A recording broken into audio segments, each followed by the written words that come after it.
I'm BrianVee, and this is Why We Work. Today, I have the great pleasure of speaking with Ernest White II. He is the founder and CEO of Presidio Pictures. Not only that, though, he is a storyteller, explorer, producer, editor, actor, and he is the host of a hit series called Fly Brother with Ernest White II. He is a travel explorer, and he documents his series as he goes around the world trying different cultures. I want to find out, obviously, what are some of the best places he's been to, his timeline that has brought him to this point, but also boil down what are some necessities for people to do, whether it's traveling abroad or just within a few kilometers of their own home, what he deems as necessary to get rest from your work. Join me today with Ernest White II. I'm BrianVee, and this is Why We Work. As I just mentioned, I have the great pleasure of speaking with Ernest White II. Good evening, young man. Thank you very much, Brian. I always appreciate being called a young man. You are a scholar and a gentleman. Oh, you obviously haven't known me that too long, but I try to figure. I think I'm gonna go up to people, or I'm gonna find a book of like the best greetings. But I like, a woman, young lady, or young man, and people kind of get Yes, that all ha ha ha ha. And like you have to be careful nowadays that you're being politically correct. I don't want to like say, well, what do you mean? Well, I don't mean you're old, but I just mean we're all young at heart, or we should be. We should aim for that at least. exactly.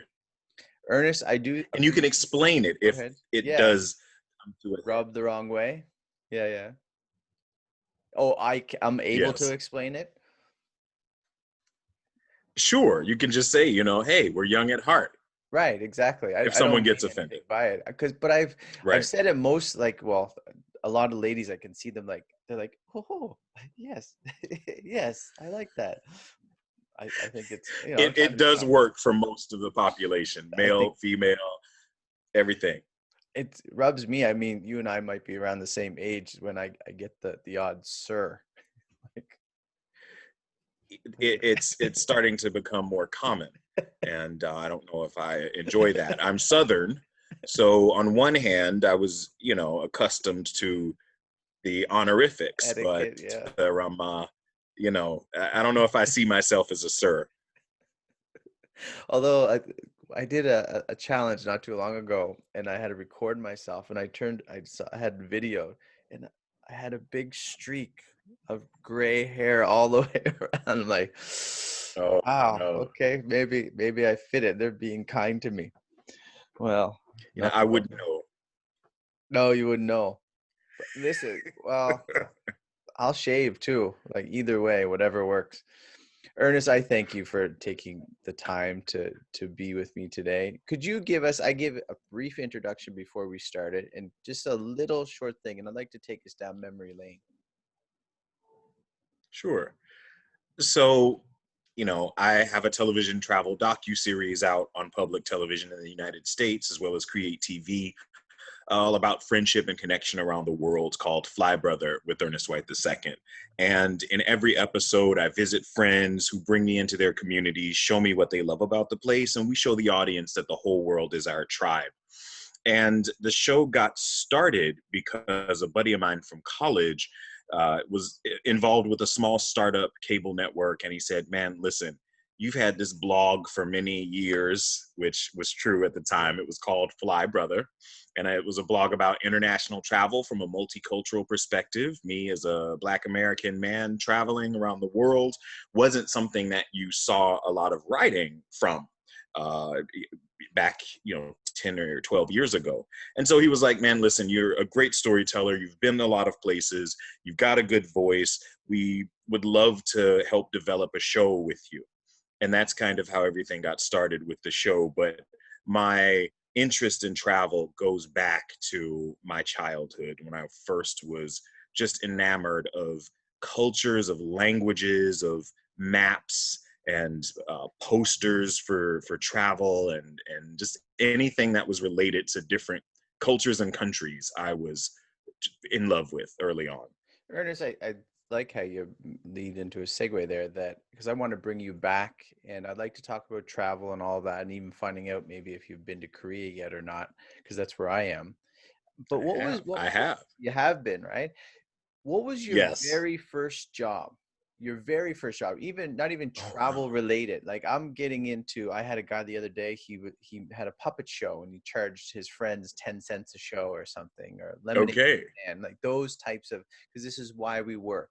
And so I'd like to get into the, the hard stuff about what you do. Sure. So my first job, I was 13 years old. I was basically assisting the janitorial staff at my church. Mhm. I'm Southern. We were all raised in the church or some house Yeah, of yeah, worship, yeah. no matter what kind of heathens and hellions we end up becoming. But back in the day, that was my way of earning money because my parents, I wouldn't say they didn't believe in allowance, Hmm. but you had to work hard for those $3 a week. And I just felt like, you know what? I would rather work hard for $3 an hour. Yeah, And so yeah. that was my first job, was up at the church What were you assisting the doing? janitor. Were you? One of my first jobs was helping assisting a barber. So all I did was swept hair. All speaking of hair, right? Sure. Like just sweeping hair, and it's an endless job. Yes. What were you doing, and how did you decide to do it? Besides the motivation of not working for $3 a week, did you? Well, at 13 years old, there weren't really many options for Mhm. employment, Yeah. even in the early 90s. I ended up, well, a janitor of a church is called a sexton.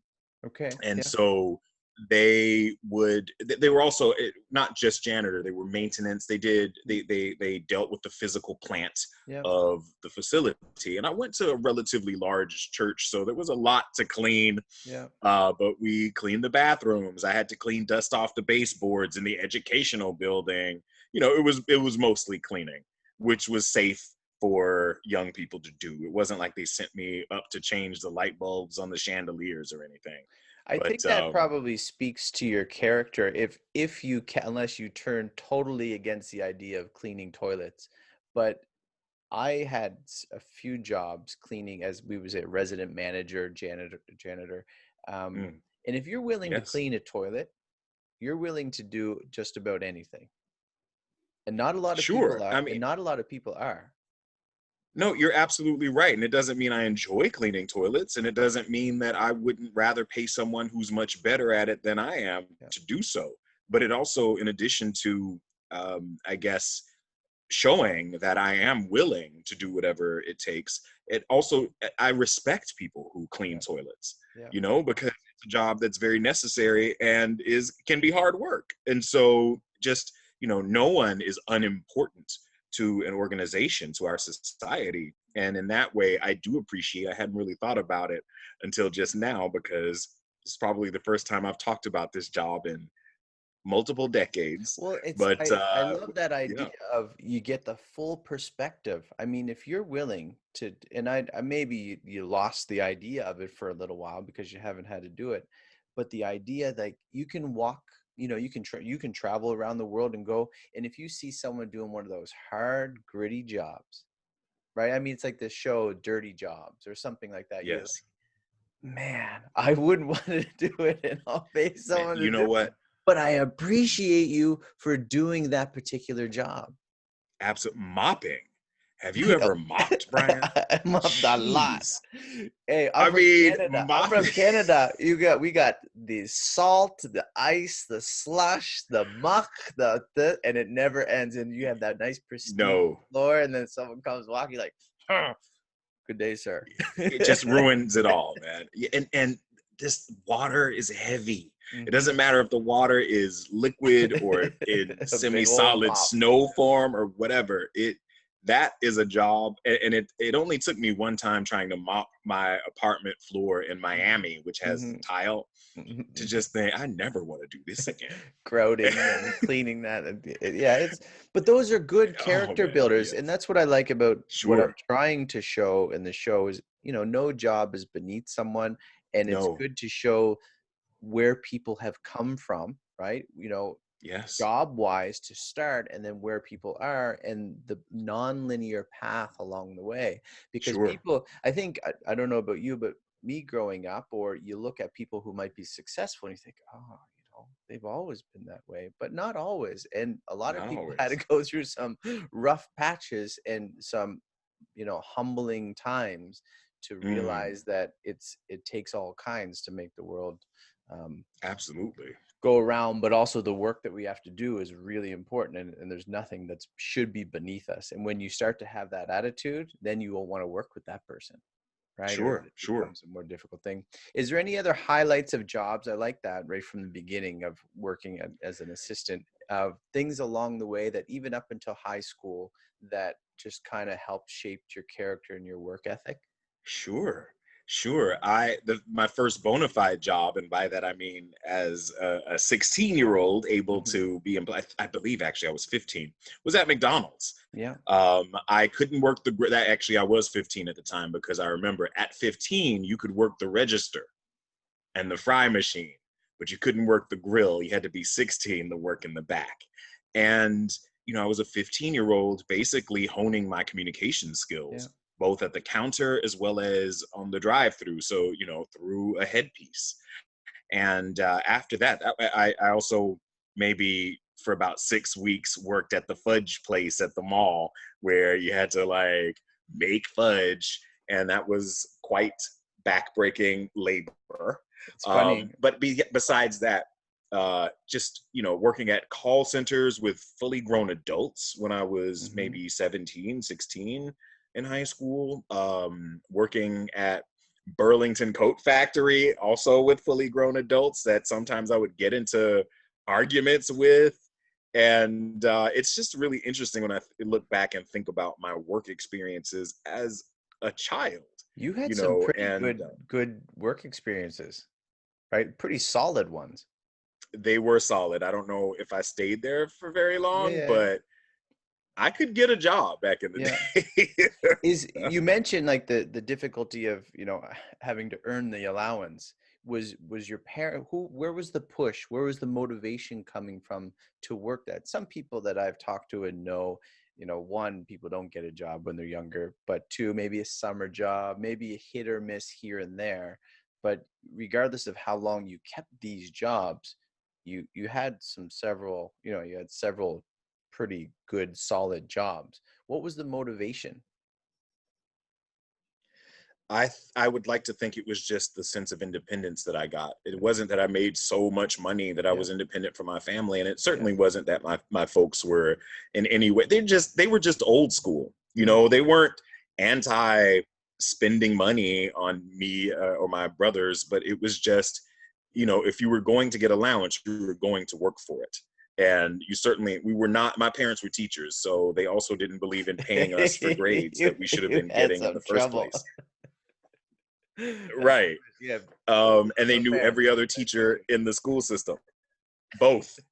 So, I was a little bit of a nerd, so it was okay. I Yeah, didn't run afoul of their values in the yeah. classroom, but still, my folks, I would say just the surface catalyst would have been that they just didn't want to pay me. Yeah, but underneath, But they were surely teaching you valuable oh, lessons that. absolutely.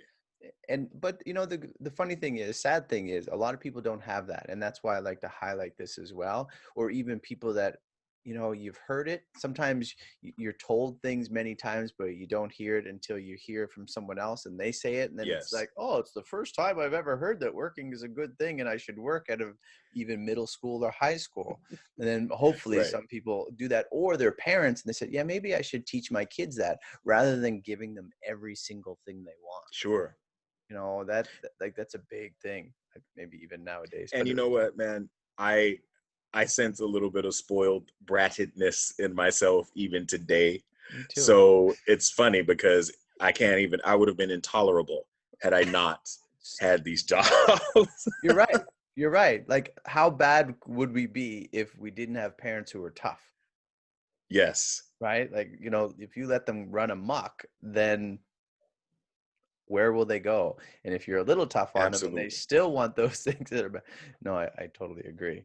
My No, mom, you're right. And the thing yeah, is, my folks, my mother is 82 years old, my dad's 73, and I'm 40. I'll be 43 at the end of this month, October. And it's just amazing to kind of have grown up with parents. People who raised my mom were born in like the 1890s, early 1900s, so she had very old school values that were about community yeah. awareness and engagement. And they're sociable people. I don't mean to say that they were like old in their way. They were very youthful. They are youthful and vibrant and vital. But at the same time, they didn't play the fiddle. They didn't play parcheesi. They didn't, whatever you thought they were going to play with your little shenanigans and trying to run, around the end They and, didn't and do all none of end that. run and all that. They They didn't cut to have the it. And point. I love them for that. It's hard to be the recipient of it, I'm sure, but the value of it long term has proven to be beneficial. 100%. And I love them for it, man. So in high school, were you starting to figure out and carve out? I know you mentioned as a kid you started to love travel, but into schooling, were you thinking of what you want to do with your career? Or I how was that? actually, for most of my education, wanted to be an architect. Yeah. I love architecture to this day. I would just draw buildings. I didn't know how they were going to stand up. That's math. But the design Yeah. part, Yeah. the Absolutely. creation, SimCity was one of my favorite games in life. I loved micro machines and Mm-hmm. scale models and any kind of, and I remember one time my dad, like, we worked on a bridge made out of plywood. We went to 84 Lumber and made a suspension bridge out of plywood and some string, that white yarn string that used to come Mm-hmm. on these spools. And anything, and I would be enamored of buildings in different places. So I would say on that foundation of maps and on that foundation of culture and countries and that kind of thing, just add a dimension, go up from there with buildings. That was something that was very interesting to me. And I wanted to be an architect up until probably ninth grade, when I almost flunked algebra. It was That like, was it. okay, I think I'll go into, I don't know, I didn't even know English or political science or something like that. Urban design, I was thinking about. Yeah, You became an English professor, did you not? I did become an English So professor. how did that kind of, you ventured into there, and then I know more of your professional career now kind of took off. I mean, with obviously you mentioned with the Sure. blogging and stuff. So how did you get to that point? Well, so, as I mentioned, both of my parents were teachers. My uncles and aunts were teachers, deans. Education was my family business, man. It was like, how plumbers usually keep it in the family. Education and teaching and administrating and all that, we kind of kept it in the family, and in a in a way that was amazing, because my folks, again, and my aunts and uncles and family members they'd have amazing intellectual conversations about what Yeah. was going on in the world, and there were books everywhere. And I really feel blessed to have had access to all of that knowledge. And so for me, teaching was something you could always do. It was something that was available. I know, my folks had been in the system for many, many years. So when I was graduating college, they were like, hey, if you want to come home, we can, we will make sure that there's a spot for you at such and such, Mm-hmm. middle school or high school. And I was like, that's not for me, because I'll end up choking one of those little runts. And, but I ended up getting my MFA, Master of Fine Arts in Creative Writing, back Okay. when that was a terminal degree, like 2005 at American University. And I really was drawn to live and work overseas. For a while, I was considering the Foreign Service. I had taken the written exam and passed it, but decided not to take the oral because I just really didn't agree with the administration at the time. And so I was like, you know what? I'm going to not do that, but I can see possibly teaching abroad while I was waiting for my big book break. Ernest, to that Teaching was going to be point, my waiting table.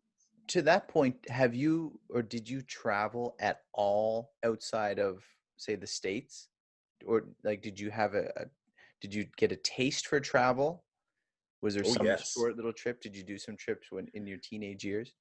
Well, so my first trip abroad ever was to the Bahamas, which for Floridians, that's like going to another county um, of Florida. And I was maybe 14.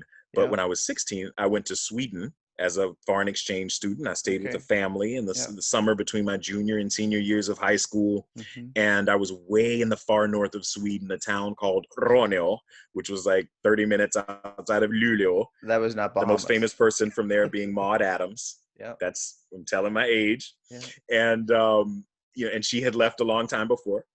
But that experience to be in Sweden in 1994, and that was when the World Cup was happening in the US. Hmm. It was just a phenomenal experience, a life-forming Hmm. experience for me. Hmm. Hmm. And I just couldn't not think about traveling after that, you know?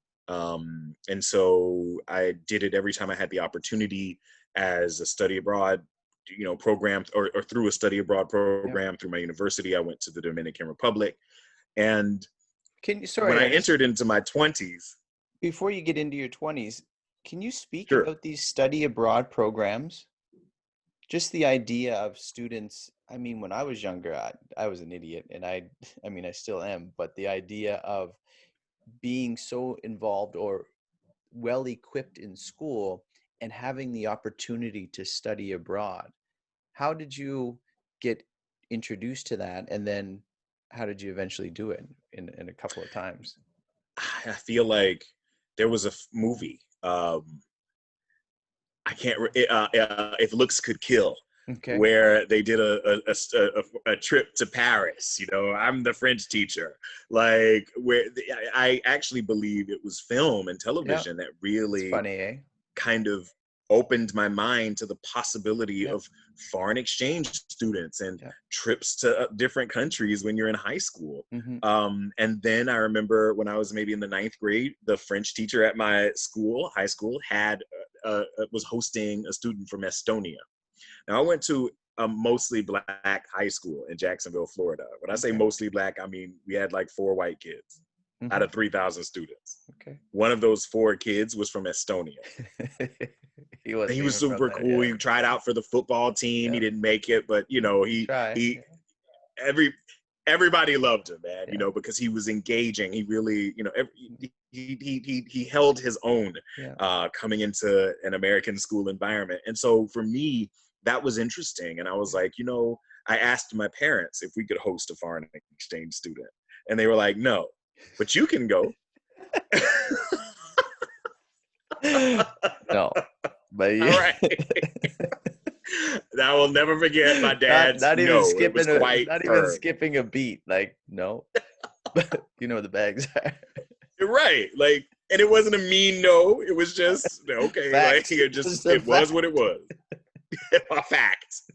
And so that was, and I remember walking through the mall in Jacksonville and seeing Youth for Understanding International Exchange. They had a booth or a table at the mall, and they had both inbound and outbound. So you could host a student or you could go yourself on these programs. And That's that's how I went to dangerous. Sweden. That's dangerous for parents walking in the mall with their kids and they're not listening. Oh, I got a plan for you next year. Exactly. I suppose that's one way of If it getting rid of them. worked. Yeah. Funny. So And you did in go. college, my undergrad university had an exchange program with the university in the Dominican Republic. So I went there, I studied Spanish, lived with a family. It was amazing. And it was a full semester of credits that I got for the summer. Great experiences. Yeah. And I more went. people need to do it. Yeah, I know. It's just something, when I was younger, I had some travel experience within Canada, and then a couple times down in the States. I went to the Dominican for a few weeks. And then I think one of my biggest trips, well, I went to Turkey and Greece, but there were such wonderful experiences. And like I said, I'm an idiot and I forget most of it, but I knew it just opened your mind to something different than you're used to. Because a lot of people, if they're not traveling, they're really not traveling. They're staying within, Mm, 9 to 5, Monday to Friday, the same thing. They see the same people, they think the same thoughts. But then once yes. you explore something different, then you think, hey, things are, and as you said, you were in Korea, and me coming to here, like when I first came here, someone said it's like the land of not quite right. But it's not true. It's just not quite what you're used to, right? It's just a Used to, totally, right? exactly. It's totally different the way, You're things. not quite right Yeah, to that's the them. idea, right? Well, not you, but the No, yeah, person, no, right? exactly. Yeah, yeah. And so it just opens you up. And, if you're stubborn, like I am still stubborn, like you talked about being a stubborn child or, a spoiled child, I'm still stubborn. I still want my own ways, but I can't have my own ways, Mm, especially if you're another culture. And it teaches you that, other things can be done well, despite what you think. yes, So as you moved absolutely. along, and what was your first career out of university then in college? Uh, I worked as a political operative in Washington, D.C. for a little while after undergrad. And then that didn't last long because I ended up going to graduate school right afterwards. And I ended up, after that, I got a teaching job in Colombia, South Okay. America. And I was teaching English and social sciences at a university in Barranquilla, Shakira's hometown. Okay. And after that, I moved to Bogota. I lived there for a few years and then back to Barranquilla on the high school level, teaching English and social sciences. So a total of 4 years in Colombia. So all this time, this is when you had your blog starting? I did start my blog when I was living in Colombia. Back then it was early, it was 2005, 2006. People were wondering what's going on. How, this was before Instagram and most social media was out, but it was still very text based. And so I started off sending these email dispatches, and then eventually I went to the blog because it was easier just to post a story. And eventually the blog kind of grew where I was not only doing my own journaling about what was happening in my personal life and professional life, but also posting useful tidbits and how to find Yeah. mistake fares and cheap airfares, how to Mm-hmm. go to a place for the first time, how to get into a traveling mood when you're not used to it. All of these things to really try and encourage and inspire people to do more international travel. And again, this was in a time that was before Instagram. It was before what we would call the big Middle Eastern three airlines allowed you to fly from the Mm-hmm. US to Tanzania for $700. Back then in the early days, it was $3,000 for that same Mm-hmm. trip. And so you just hadn't had yet the big movement of international travel that we had over the last 5 years or so. Ernest, I have a question that's just starting to come up with the idea of Sure. traveling and documenting. Is For me, when I first went away, I started to kind of document or write some things, some Facebook posts, and send some Sure. things. I think one was the idea of trying to share this information, but also a sense of loneliness in wanting to be home as well. Was there Mm. anything that with you as well? Like you really want to share what you're doing, but there's also a longing to be like maybe back home and settled. Did you have any of that? Like you turned yours into a career, but the idea of you're sharing some valuable information, but also in a little ways wanting to be wherever home was or what you felt that would have been I the would place for you to settle. Well, I always envisioned that I'd be living abroad, Okay. and I made that happen. And so, in many ways, home was where I was. When I lived in Sao Paulo, Brazil, that was one of the first places that I felt. I actually let me start again. What the places that I always considered home Yeah. called me there. Mm-hmm. Mm-hmm. So when I ended up living in Washington, D.C. and going to graduate school Yeah. there, it was because I felt drawn to Washington, D.C.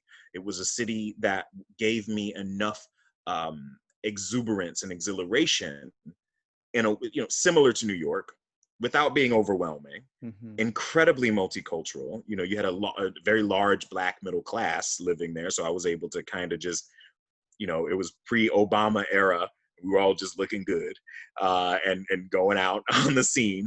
And then I would go to different embassy events. I remember the French embassy always had a Tahitian barbecue every year, you know, or just the museums, the cultural life of Washington, D.C. was phenomenal to me. And that's what drew me there. And then eventually I felt the call to move overseas and mostly to South America. And because I wanted to, you know, live in Spanish, I wanted to really kind of explore that aspect of culture and life. And I lived in Colombia for a while, and I wouldn't say I felt that home feeling until I visited Brazil for the first time. And that Sao Paulo, this mega city, you know, 20 million people, 20 million Brazilians, it was just like I could get lost there. You know, it was a place that I felt that I belonged. And I felt that way for a long time. You know, I would say, I tell people I used to be married to Sao Paulo. And it's one of those places that, you know, even though we're divorced, whenever we engage, I remember exactly why we got together. And I remember exactly why we split up. It's interesting because, I mean, it's obvious too that you're going to find people who are happy to be in their hometown and never go as far as their mailbox. Right. Other people that are called to just follow where the wind goes and quite content in doing so. So it's very interesting. And that comes to cultures and all these different dynamics that allows us to appreciate one another for the differences we have. No, absolutely. And I will say, I mean, I still always had my relationship with my family and my friends back home in the US and certainly in Jacksonville, my hometown. And I stayed in enough contact with my family. Like they knew the ins and outs of my life and we did see each other regularly, but there was no pressure for me to have to move back home. And I feel that that's definitely, it's been a blessing. You know, I've got siblings, my parents are in good health.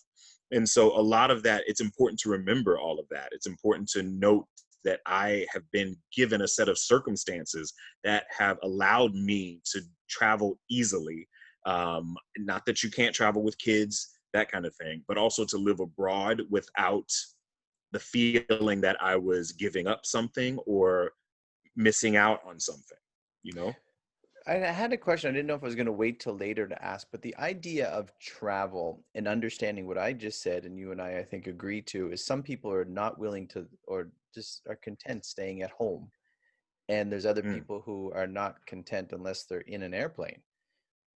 Sure. Have you, in your experience, defined the idea of rest in travel? Because even the people who do not want to go to as far as their mailbox probably enjoy watching TV or sitting back and having a beer, and that is in some way, although it looks completely different than the traveler, is the way they rest. Have you been able to define, you know, what every soul probably needs and requires despite how it looks? Have you come across or defined that? So that's a really good question, Brian. I will say this, I don't feel like I've gotten to a place of understanding what is a universal kind of state of rest. But I will say that universally, we all want to be seen, we all want to be empowered, we all want to be loved. And I feel like when we are feeling those things, we are at peace. And that to me is a kind of rest. You know, we're feeling, it's particularly when we're feeling loved. You know, that's something that is essential for every being on the planet, you know, and certainly human beings. And when we're in that space, we feel safe, and then we can let our guard down. We can relax. We can not have to worry about, you know, whatever life is kicking up for us, you know, and it doesn't mean that that everything is smooth sailing or anything, you know. It just means that if you're internally okay with yourself, you know, Probably a then lot of people look at you and say, "Oh, look, he travels around the world. Everything's perfect. Everything's IE." No. there is a lot of assumptions, Yeah. you know. Yep, it happens. It surely happens. So with this year and having the show, I mean, you're into acting as well. Has COVID put a twist on the things that you were doing pre 2020, or how has things changed, and what does a week look like for you nowadays? I would say certainly we were set up to film season 2 of the series, but that ended up never, Hmm. happening because things got canceled back in April. But um, honestly, I've pivoted towards working more with the visual storytelling. I'm working on a film, television, and digital media studio that is centering BIPOC, LGBTQ plus, and over 60 narratives. And right now I'm located in Vancouver, British Columbia, which is a place that's up and running. There's production happening. And Hmm. so my focus now is certainly getting back out when we can to film a second season of Fly Brother, but also working on scripted projects and documentaries. And so that's kind of, uh, COVID has allowed me the opportunity to shift into storytelling in a more, what I would consider to be impactful and also fulfilling way for me. Travel is great and it's one major facet of my life, but it's certainly not the only one. And that's why I'm excited to kind of engage the world from all aspects of myself.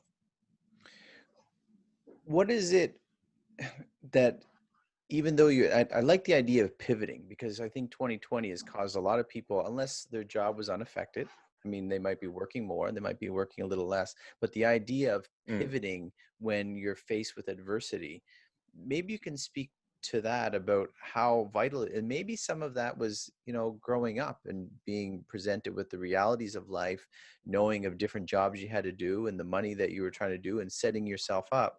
Um, to be different and to be able to stand on your own, and then that allows you to sure. pivot so easily, while other people are finding it difficult, wondering what can I do, what is there out there for me to do.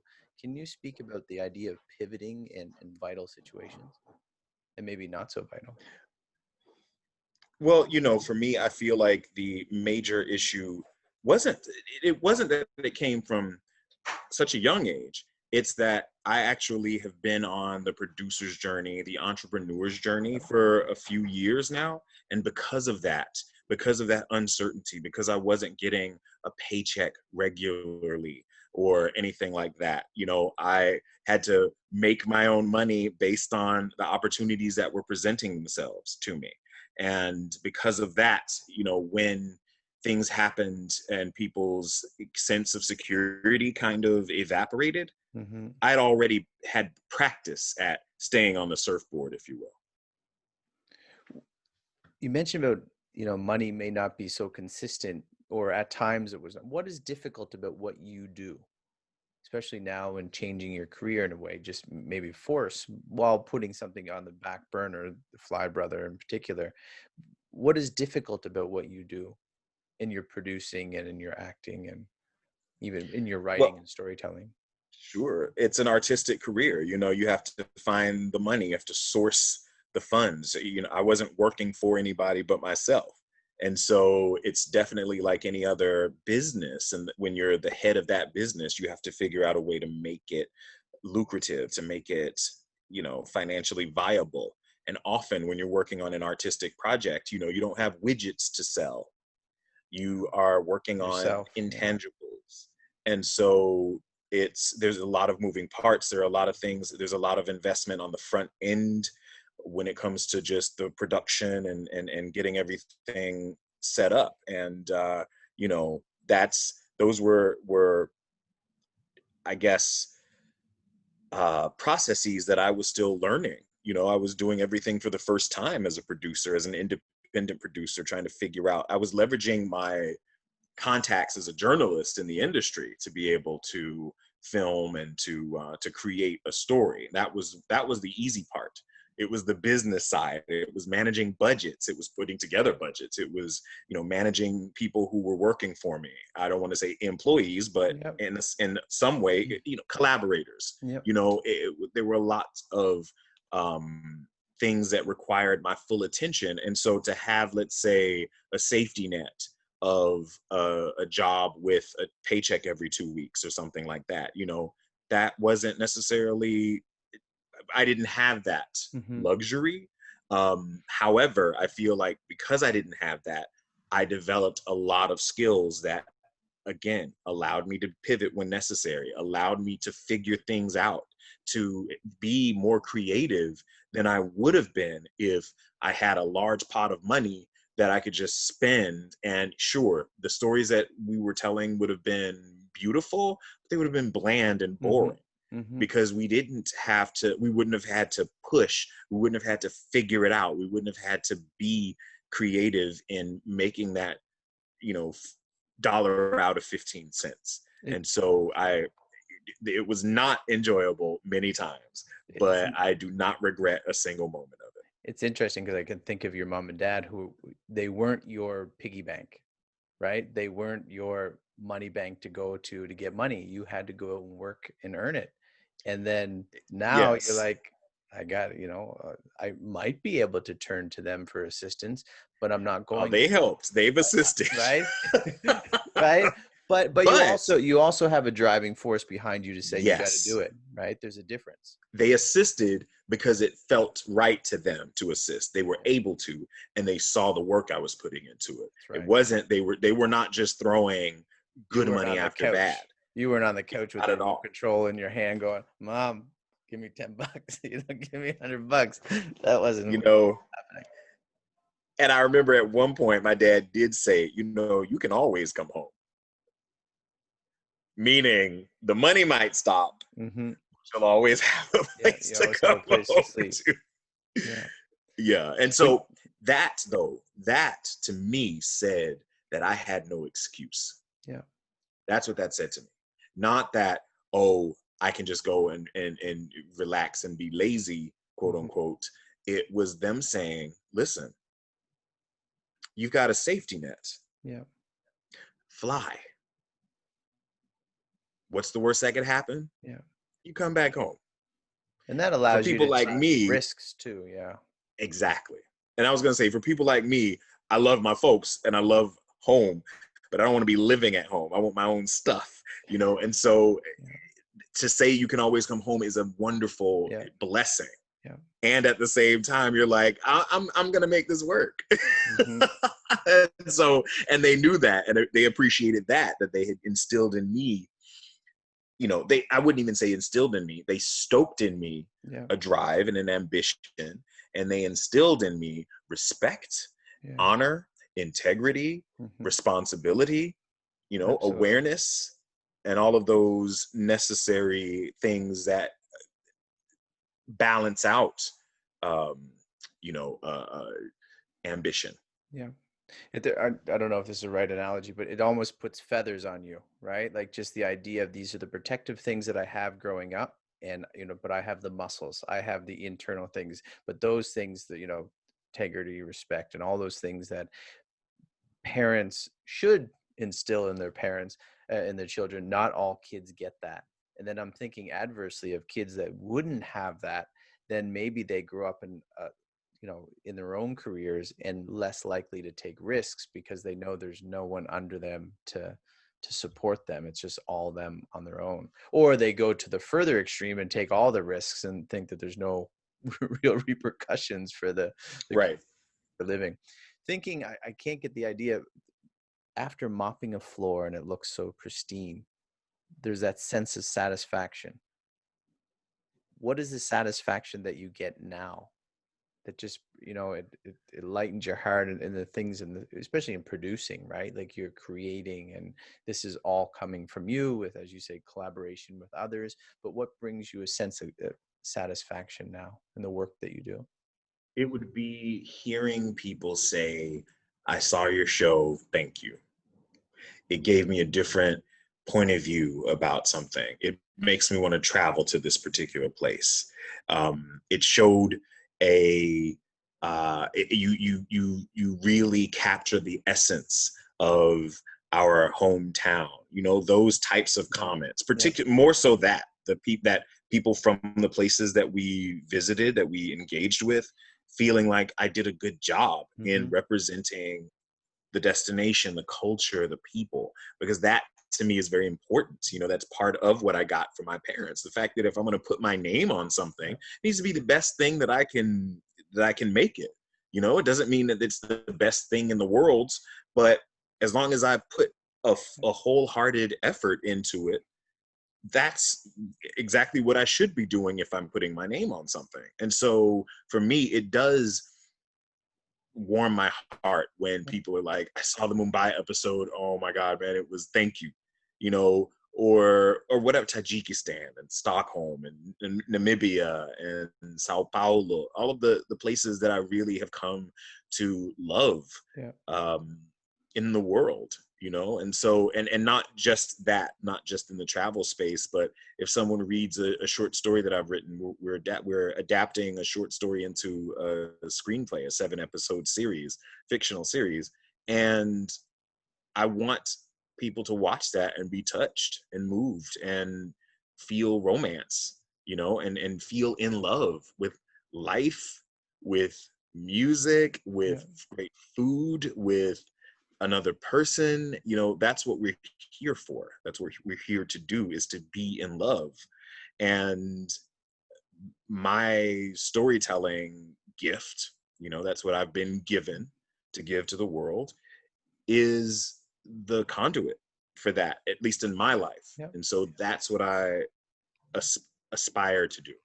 As a storyteller now, what would you like people to know about either you or your work that they may not understand, but if they understand or if they understood this one thing, it would maybe allow them to appreciate you or your work that you do just a little bit better, right? It's like the idea of a teacher, and as a teacher, a teacher might say, I wish that the parents would know this, what I'm trying to accomplish here, or the difficulties that I have in trying to prepare the material, deliver it, and have them do some work at home so we can make them better students. Is there something that you would like people to understand about you, either as the producer, the storyteller, or actor, or even the host of your show? Is there something that you'd like them to know so they can appreciate your work a little bit better? I suppose that it's never as easy as it may seem. You know, there are many, many moving parts, as I said earlier. And there's a lot of internal work that goes into doing this kind of work. You know, you really have to work through your insecurities. You have to work through your feelings of inadequacy and abandonment, rejection, all of those things. You have to work through in order to get to a place where you are not, where you're unstoppable, you know, where a no does not deter you, where you aren't feeling thrown off the path, because often you're engaged in conversation where you're trying to, you know, secure investment or distribution, or just get people, or, you know, get people in alignment with the vision that you've got. Mm-hmm. And you know, it's not always as easy as just talking for 5 minutes and then all of a sudden everybody's like giving you their money and saying, yes, go forth and make films, you know, tell stories. That's just not how it works. And so, you know, there are a lot of assumptions about people who are working in artistic fields and are successful on some level, you know, and by that I mean they're making money doing something artistic. So yeah, try not to assume that how you think that it's an easy. So after a show or while a show, you see the 20th cut, the 100th cut of what it took for you to film and produce something, or the story that you wrote that took so much editing or revision, and Yeah. all of these things that go into it. And I'm thinking of, it's like watching sports or watching a movie and us sitting in our chair going, what a bum, he struck out. Like, really? Or the movie that took thousands of hours and we're like, it was all right, and not really appreciating the whole You know, story and behind yes, I am that critical too. So it's not that I don't get it. It's what we do. when we don't know So please be something. gracious is what might be. Please be a little bit more gracious. Yes. There's a whole story in behind it. Well, how do you stay so productive then? How is it you're able to, I know upbringing and all of that, but you're branching off, you have some plates up in the air. How do you keep, you wake up like, I got to do this. You maybe had to try to sales pitch yesterday. You had a sales pitch yesterday and it didn't go so well, but you got to get up, you got to do it again. What keeps you going? What keeps you productive? Well, now it's easier to keep going than it had been, because there were times when I was on the brink of Yeah. just saying, screw Shutting it this. down. Yeah. I'm, I'm going to become a librarian. Yeah. But sometimes you can't walk away. Mm-hmm. And for me, I've never been able to really walk away from it. There would always be some little ray of sunshine, some little light at the end of the tunnel, even if it was just a pinprick of light at the end of the tunnel. It would be something that would allow me to go just a little bit farther, do one more thing towards where I wanted to be. And then there was just that internal motivation, that internal knowledge that this is what is right for me, even if on the outside it doesn't appear that way, even if to other people it seems like I can't get it together, because you go through those phases, particularly when you are creating your own career, when you're creating your own universe, when you're being the architect of your own dreams. It often looks like something else to people on the outside. And so that kind of, that inner knowing, man, that everything that I have ever wanted is on the way, and that even means those are things that just were in me, the desire to tell a story, the desire to travel, the desire to connect with people, the desire to see myself in others, and to really know what love feels like. All of those things were in me from the very beginning. And so they're natural destinations for me. And so I go towards those things in everything that I do. And I don't want to say the older I get, but the more that I lean into that, the more I know it's the right thing, if you will, because the more alignment happens, where things come together, those, the magnetism of whatever pieces of the puzzle are supposed to come next. So the puzzle's 10,000 pieces. All the pieces are on the table. But I mean, sometimes it's damn hard to figure out which pieces go next to each other. But eventually you look to your right and there's a whole set of pieces that are right there that fit in, this section of what you're doing. You ever see those puzzles that they're all the same color? All the pieces are the same color. Well, that's how you start out, right? It starts out that way. That's easy. But then eventually you start getting to things that are, a little more difficult to piece together. Well, I don't know. Some of those ones that are all the same color and the pieces look very much similar. Oh no, maybe I'm just bad at puzzles. What is? Well, I've been puzzles, doing a life puzzle for years. I haven't done a real puzzle. Well, I was just gonna say it's been a minute since I've sat down at a puzzle. Well, when I was visiting my mom this year, she had passed away and we were in the hospital, and there was these ladies that would just pump out the puzzles, and they were giving up on this one that was, I don't know, like hues of black or something. I don't know if it was the sky or whatever it was, but it was so hard. But the point being is life is tough, and we get through these, these. And it's okay, well, can I get this piece? And am I going to give up on this piece, or am I going to keep going? And as you're saying, just those fine glimmers of hope keeps us productive and keeps us going. Speaking of tools, what is a tool that you use now? I mean, in your traveling, you probably had a camera, a microphone, and an airplane that brought you, but also writing and stuff. But nowadays, what is a tool that you can't really live without? It's something that keeps you really efficient in your work. That's a good question. I mean, obviously a laptop is always necessary. But some people even go as far to say, the tongue, their mind, their heart, like Ah, those sorts of things? thank you. Thank you for that. My heart, man, my heart. I am a hopeful romantic in every way you can be. I want peace and love in the world. I'm woo woo. I don't care.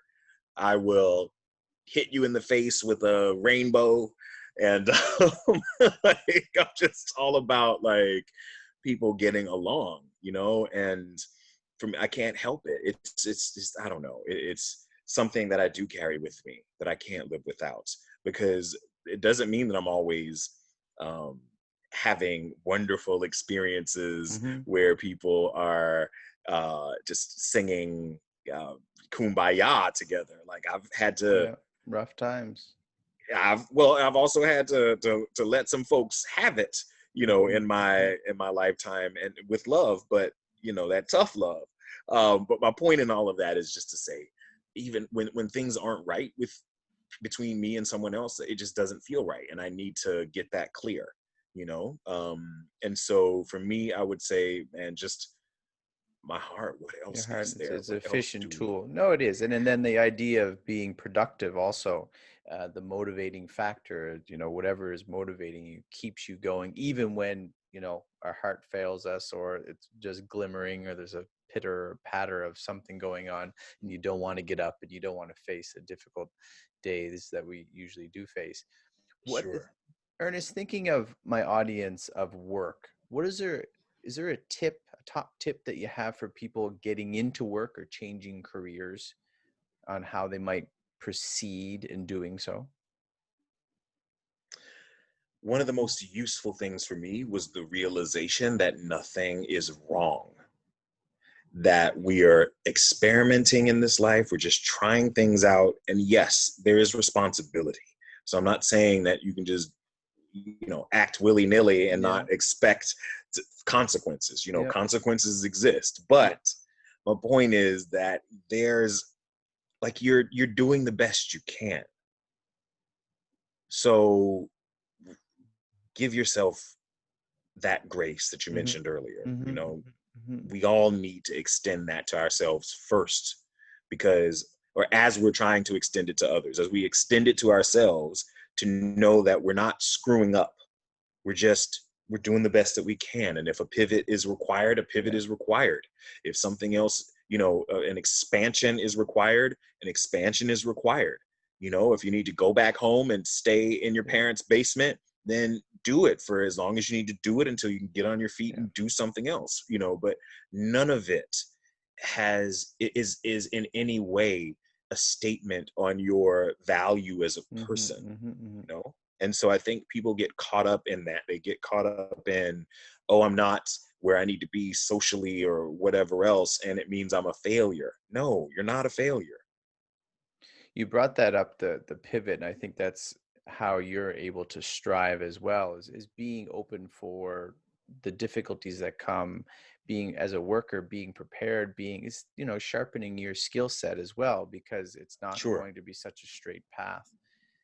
Is there anything, thinking, I've heard it and I mentioned it earlier, rest, people will say work-life balance, but I also heard someone say your work-life choices, how you kind of Mm, iron them out so that because on the outside, as we spoke about a moment ago, is it could seem that everything you do, you're traveling, you're a storyteller, you're an actor, like, oh, that's so, but one, it's not like that. And how do you no. separate the work from, how do you make those choices to stop working today, at this time versus continuing and thinking about it and taking that rest? For me, it's also recognizing that I may not get to have the schedule that is consistent Mm-hmm. every day of the week.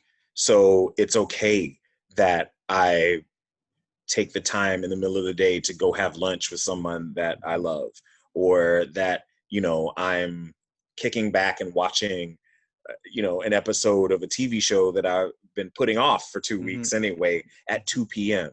Mm-hmm. for a half hour while I eat something. Like it's okay. None of it is wrong.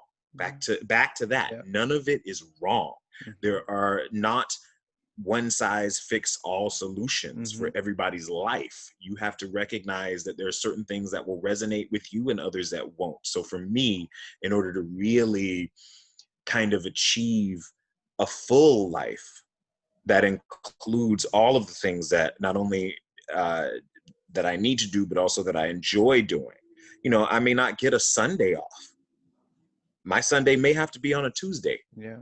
And that's still okay. Actually, Mm-hmm. I prefer it because it means everybody else is working for me. Yeah. But you know, it's just, but still prioritizing it, because workaholism is a thing, and particularly when you're your own boss, you're responsible for the money coming in, Mm-hmm. and there's always something. There's always going to be something, and so you also need to recognize that, you know, your life continues, and you need to be programming that podcast that you want to listen to, you know, and it doesn't have to be the same time. It's just Yeah. make sure you get it. That is something I do. I put things on the schedule that I want to do that are not work, Mm-hmm. so I can do them.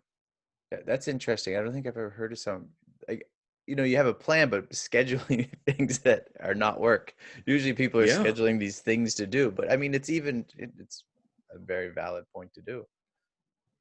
Well, and then I don't feel bad about doing something else, or doing that during Yeah. that time, because Mm-hmm.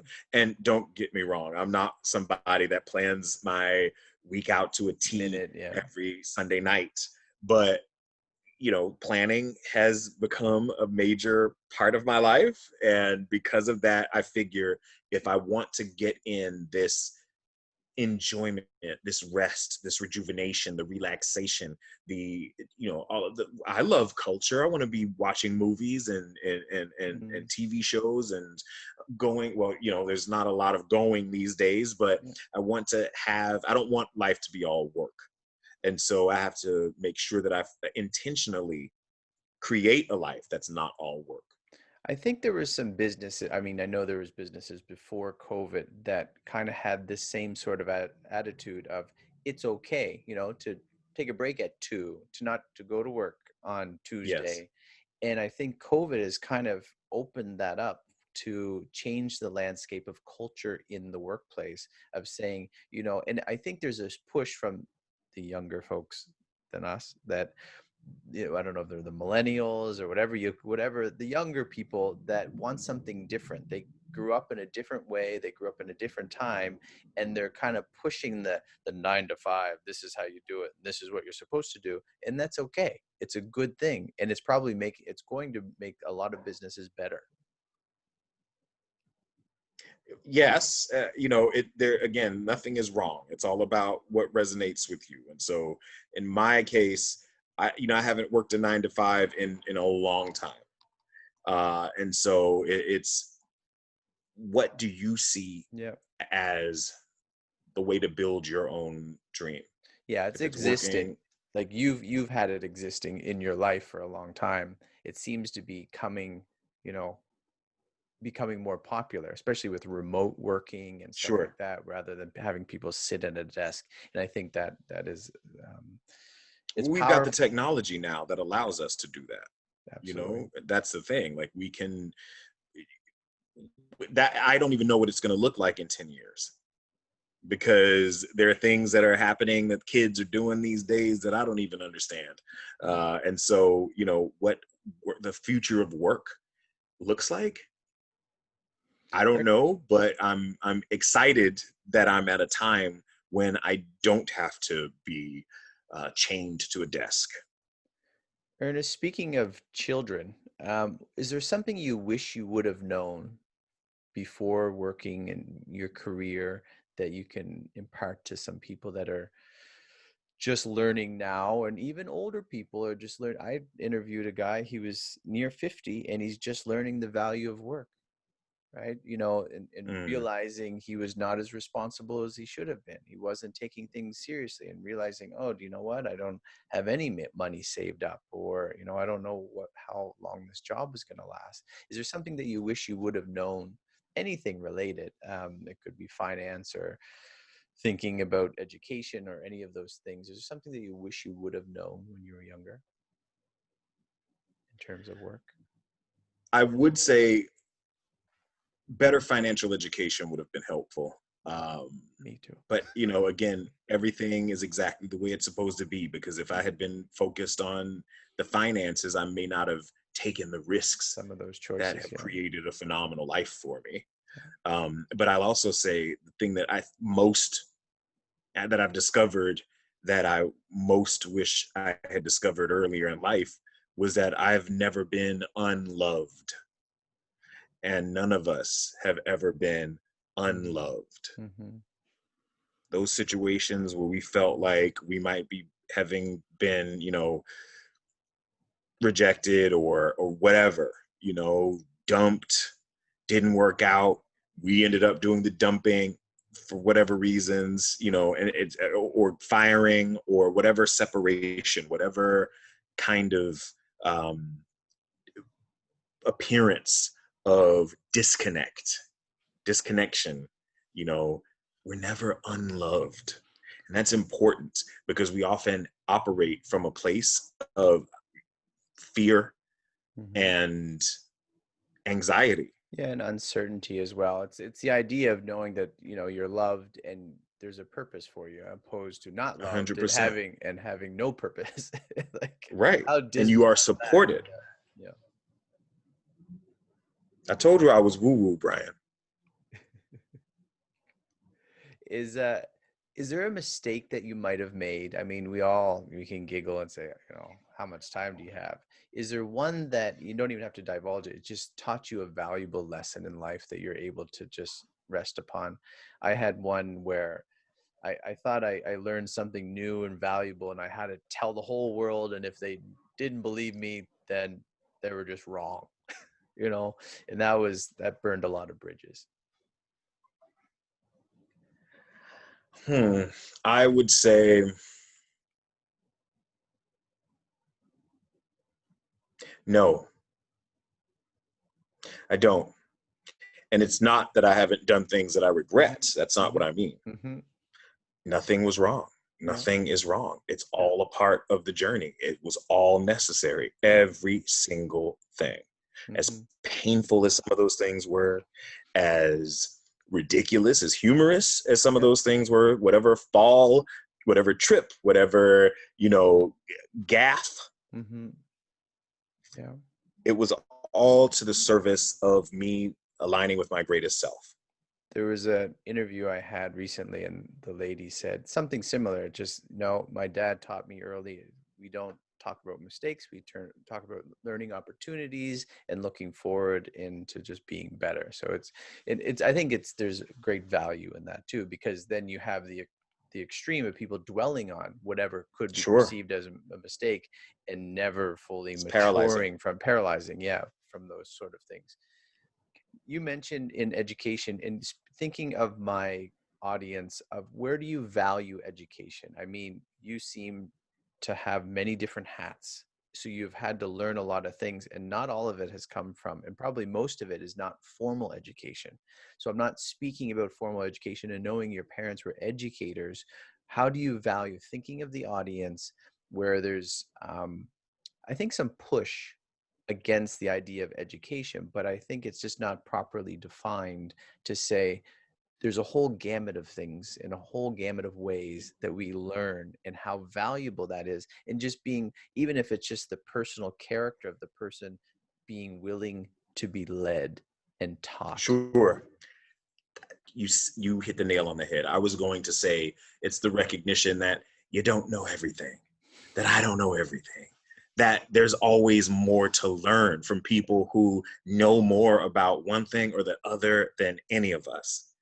And you know, I've known that early on, because that is a tenet of education when you grow up in a household. And I was also thinking about the fact that my parents, when I would ask how a word was spelled, they would send me to the dictionary to find it. Now, in child logic, you're like, that's dumb. If I Your knew how to parents are awesome. spell it, I would, you know, like, I'd know what to look for in the dictionary. But the critical thinking skills, the research ability, the ability to look at 3 different perspectives of the same news story or the same issue, and be able to decide Mhm. what resonates with me and what Mhm. doesn't, because I can, I do have a general knowledge, but I also recognize, that's a word I've never seen before. So if I can't guess it by context, let me actually look it up. It's that recognition that there's always more that you can understand by seeking out the knowledge. Some people are content with the illusion of knowing it all, you know? And that's, I think, gotten us into more trouble than it's been worth. And so the kind of, and also I'm an African American, Brian, a Black American. We have a history of the denial of education in our in our existence here in North America. It was illegal for enslaved people to be taught how to read and to write, and so you're damn right I'm going to get my education, because it's been denied people for so long, that ability to access knowledge. And the fact that we're speaking English,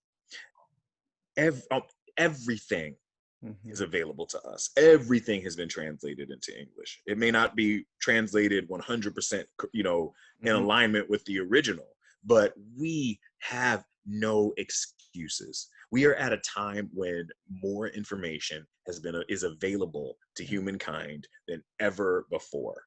And yet people won't even Google it, let alone go to a dictionary and try to find a word that they don't know how to spell. Yeah, So it's a great message, right? There's so much yeah, available man. to us, and we kind of, I mean, you're being humble too, of saying, our shortcomings, or we're lazy sometimes too. Like you mentioned selfishness earlier. We know our Sure. own selfishness, but we're lazy too. And which is, I would like to encourage people to push themselves. When I was younger, I didn't push myself, and I probably find myself where I am because I didn't push myself far enough or further. Mm. And I just like people not to think, as you said, to have that attitude. And I had it like, what is this? What is this old person in front of me trying to chomp on an apple or something? What is he trying to? He don't know what he's talking about. And it does kind of, it annoys me when I see a lot of not only anti-intellectualism but anti-teacher sentiment, and I'm just Hmm. like, really, guys? Like, without teachers and their imperfect beings, Yeah. this is not to say that every teacher is on the top of their game, and there's certainly a lot of burnout, but what are you doing? Are you teaching them?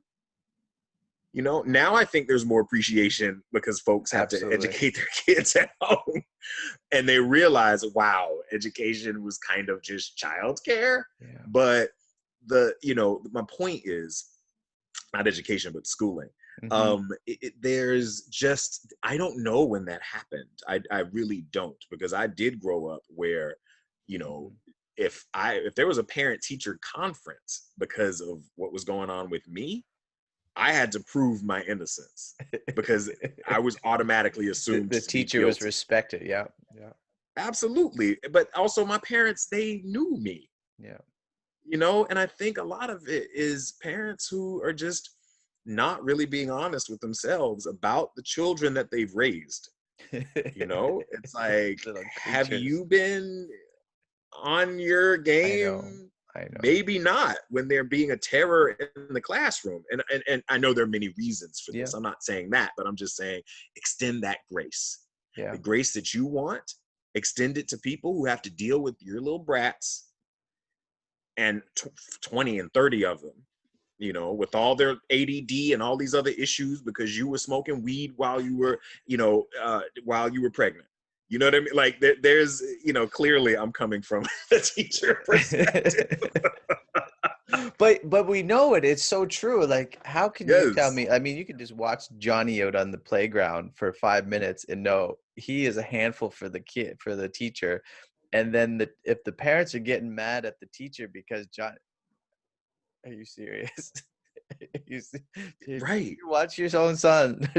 And they do, but people are so quick to lay blame without understanding perspective and granting grace. And it is interesting how we fall short on that. We do that. We're critical, right? We're Me just, too, man. not me, not my fault. Me too. Someone else's fault.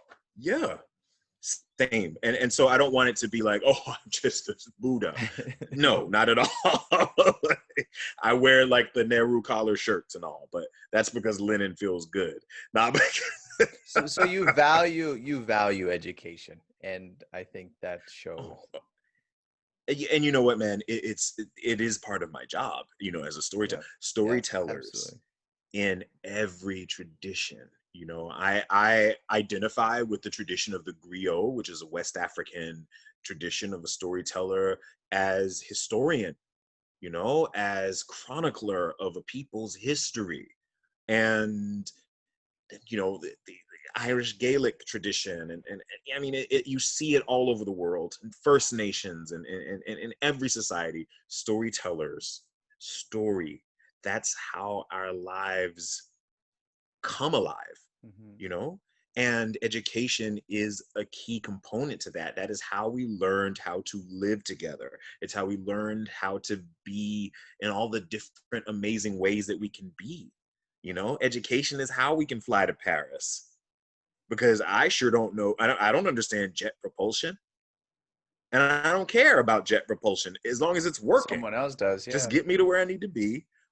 Hopefully I'll be up front with the mimosa, but I am happy to let someone have studied And and had the education necessary to allow me to have an amazing life doing things that have processes involved that I know nothing about. well, you mentioned That's that, why I value education. and you mentioned that, and what brings you satisfaction from a storyteller's perspective, or a producer, or as a host, when someone says that you got it right. And that's where you value the education of doing your homework and doing all that you can do to present the right story. And obviously, as a Absolutely. storyteller, you're doing it right. And if anyone who does not value education really thought about it, they wouldn't want false information brought to them. They wouldn't want their jet to fall down from the sky. They truly do They wouldn't want a appreciate. doctor They would want a that doesn't know doctor. what they're doing you operating know on them. they really do appreciate it, just getting over that hump of realizing they don't know it all, and that someone else does know something that they can learn from, Yeah. But however it I comes. Yeah. that's a lot of that though comes from empathy, and again, recognizing like you're not an island. We're all out here together, whether you like it or not. It's not about our feelings in this instance. It's Hmm. one of those things. It's just like, we're here. Yeah. So deal. Yeah. And you Yeah. can do so from a place of excitement and like, and look, I am an introvert extrovert. Hmm. I love people, and I want to choke them out sometimes too. And so, And I need a like, break. exactly. So I'm not saying that it's all about, Yeah. I get when people are just like, too much, but at the same time, Yeah. it's no fun telling stories to myself. It's no fun creating artistic projects just for myself. Like, I want to share it. I'm a Yeah. social being, and I want people to feel what I feel. Yeah. And I want to feel what another artist has felt, Hmm. you know? It's interesting because you're right, because we do need one another, however that education comes. And what you're talking about, love and empathy, and understanding and appreciation, all of that is important in one, just regular relationships, but also in the workplace. Do you have any final advice or encouragement to people who, maybe they're younger and they don't have that family support? They're not sure about what their future looks like, or they're in a career and they're disgruntled. Maybe they just lost a job. Some sort of Mm. encouragement for people and their work. It's gonna sound woo-woo, I understand, but it is what it is. To listen to your heart. Start to meditate. And I'm saying that because that is where you will get your answers. You will start to perceive what next step to take.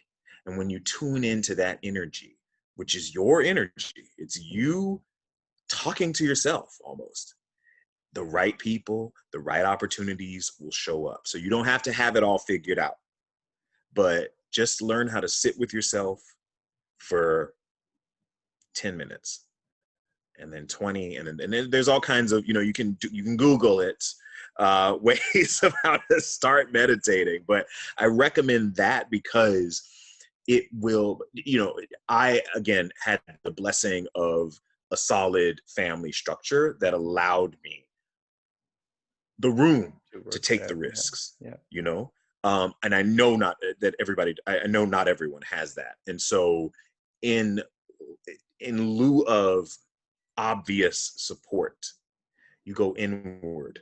And then as you start to listen to what you want, what's coming next, things will show up in your life, that support. And I've seen it and I've experienced it. I've seen it happen for other people. And it does require trust. And that's not always easy to sit in. But I say, start with 10-minute meditations every day if you can. There's apps, breathing apps, meditation apps for your phone or whatever, and just sit there, have the thoughts, let them all, flutter around and have monkey mind and all that at first. It'll get easier. But it's also recognizing that you're not supposed to always be comfortable in life. And that's something that I think, my parents certainly made me understand earlier than later. You're not always going to be comfortable. And I still struggle with it. They tried to have me understand it, and I still struggle with my desire for comfort. It's when COVID first hit, I was posting like the benefits of wearing a mask, but now I thought of a new one. Like, you can have a mask and you can be talking to yourself and no one will be the wiser. It would be, it would be.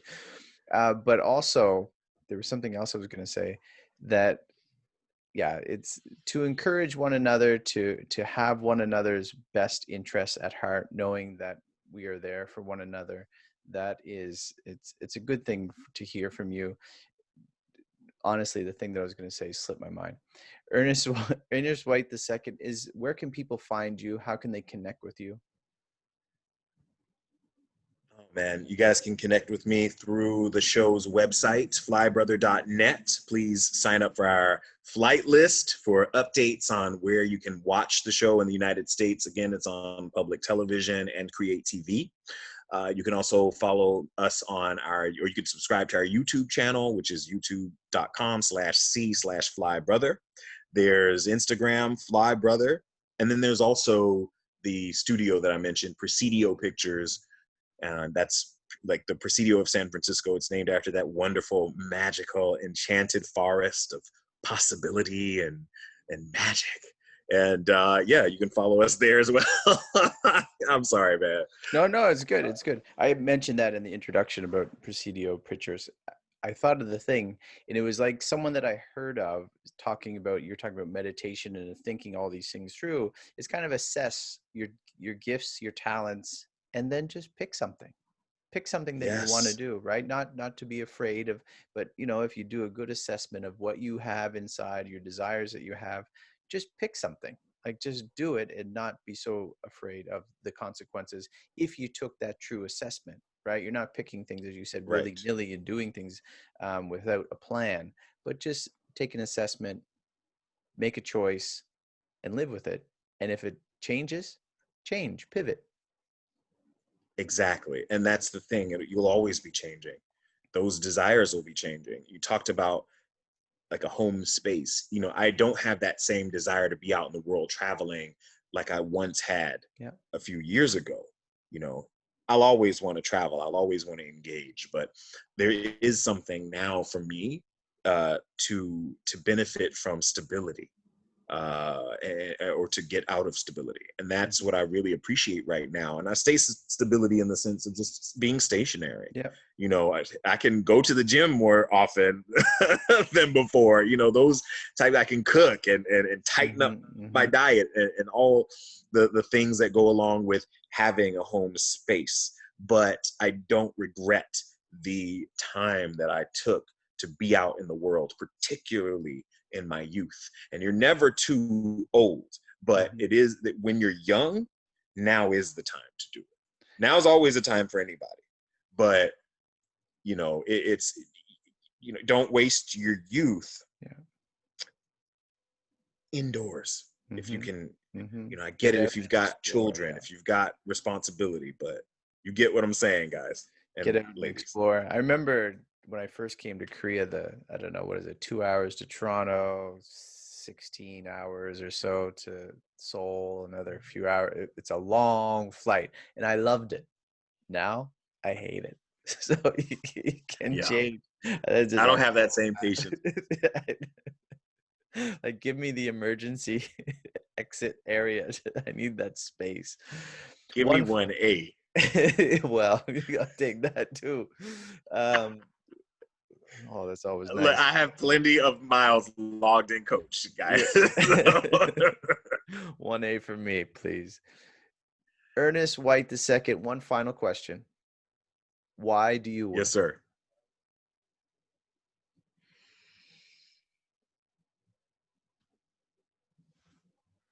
Because I love, and work is a manifestation of love.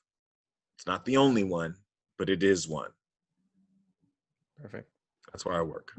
Ernest White II, I hope you all the best over there in Vancouver, Canada, with your seemingly new things that you got on the plate, and hopefully your show takes off again and all the other new series that you have going.